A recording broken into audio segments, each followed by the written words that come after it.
When someone hurts us, our natural response is to fight back. But Peter tells us, do not repay evil with evil. Why? Because God's children are called to be different.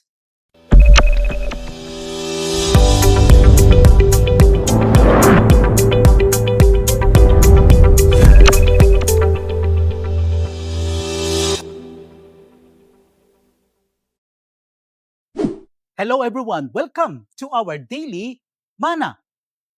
Let's open our Bibles in First Peter chapter 3 verses 8 to 12. As the word of the Lord says, to sum up, all of you be harmonious, sympathetic, brotherly, kind-hearted, and humble in spirit, not returning evil for evil or insult for insult, but giving a blessing instead. For you were called for the very purpose that you might inherit a blessing. For the one who desires life to love and see good days must keep his tongue from evil and his lips from speaking deceit. He must turn away from evil and do good. He must seek peace and pursue it. For the eyes of the Lord are toward the righteous, and his ears attend to their prayers. But the face of the Lord is against those who do evil. May the good Lord bless us upon the reading of his holy word. Everyone dreams of a blessed life. People chase it in many ways through wealth, success, fame, or comfort. But the Bible gives us a different picture. According to Peter, a truly blessed life is not found in what we have, but in how we live before God and others.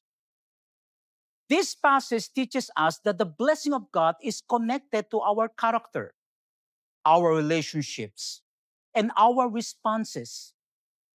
Peter writes to believers who were suffering and being mistreated for their faith, yet instead of telling them to fight back, he tells them to respond with love, humility, and peace.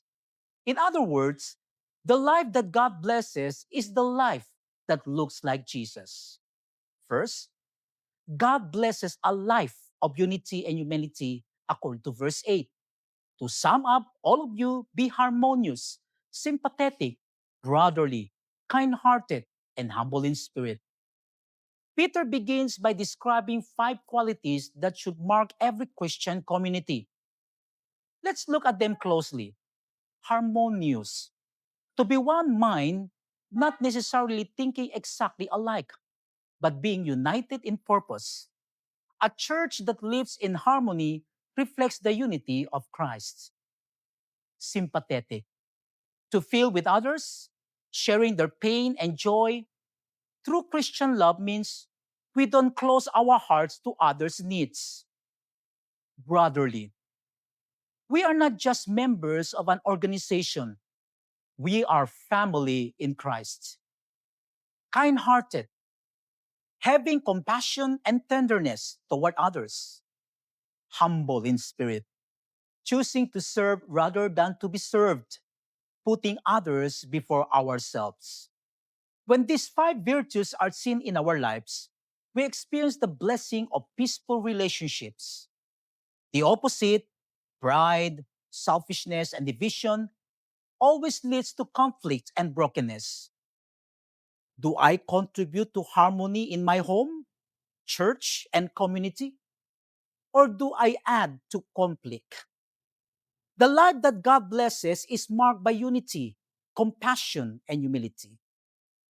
Second, God blesses a life that responds with grace, according to verse 9, not returning evil for evil or insult for insult, but giving a blessing instead. For you were called for the very purpose that you might inherit a blessing. This is one of the hardest commands in Scripture. When someone hurts us, our natural response is to fight back. But Peter tells us, do not repay evil with evil. Why? Because God's children are called to be different. To bless those who wrongs us means to speak well of them, pray for them, and show them kindness even when they don't deserve it. This is the way of Jesus. When he was mocked, he did not retaliate. When he was crucified, he prayed, Father, forgive them, for they do not know what they are doing, according to the Gospel of Luke, chapter 23, verse 34. It's when we choose to forgive and bless our enemies that we experience the deepest peace and the richest blessing from God. Our blessing comes not from revenge, but from obedience. Third, God blesses a life that speaks truth and pursues peace, according to verses 10 to 11. Peter quotes from Psalm chapter 34, verses 12 to 14, to describe what kind of person experiences the fullness of life and God's favor. Who is the man who desires life and loves length of days that he may see good? Keep your tongue from evil and your lips from speaking deceits.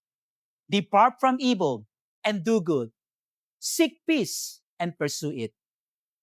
This tells us that the good life is not about long years or worldly success. It's about living in a way that pleases God. Three instructions stands out. Guard your words. Our tongues can bless or destroy. A controlled tongue brings peace. A careless tongue brings pain. James chapter 3 verse 10 reminds us, from the same mouth come blessing and cursing. My brothers, these things ought not to be so. Turn from evil and do good. A life that God blesses does not just avoid sin, it actively pursues righteousness. Every day, we must make choices that honor God. Seek peace and pursue it. Peace doesn't come by accident. It must be sought, built, and guarded. Whether at home, work, or church, we must be peacemakers, according to Matthew chapter 5, verse 9. Am I careful with my words? Do I pursue peace or stir conflict? A blessed person speaks truth, does good, and spreads peace wherever they go. And fourth, God blesses a life that lives under his watchful eye. It says, For the eyes of the Lord are toward the righteous, and his ears attend to their prayer. But the face of the Lord is against those who do evil, according to verse 12. What a comfort truth. God sees the righteous. He hears their prayers. He watches over their steps. When you walk in righteousness, you are never unseen or forgotten. Even the world mistreats you or people misunderstand you. Remember, God's eyes are on you. His ears are open to your cry, and his favor rests upon you. But for those who continue in wickedness, God's face is against them. That's why obedience matters. It keeps us under the smile of God. A life that God blesses is a life lived with the awareness that God is always watching. That awareness keeps us humble, prayerful, and faithful. Let's pray. Lord, teach me to live with compassion and humility. Help me to respond with blessing instead of bitterness. Guard my words, purify my heart, and lead me to walk in peace. May my life be one that you delight to bless. In Jesus' name, amen. The world defines a blessed life by what you have, but God defines a blessed life by who you are. A truly blessed person is one who lives in harmony with others, responds to offense with grace, speaks truth and peace, walks in righteousness under God's watchful care. The key verse sums it all up. You were called for the very purpose that you might inherit a blessing, according to 1 Peter chapter 3, verse 9. God wants to bless you, not just materially, but spiritually. But that blessing flows through a life that honors Him, serves others, and mirrors the character of Christ. God bless everyone, and Shalom.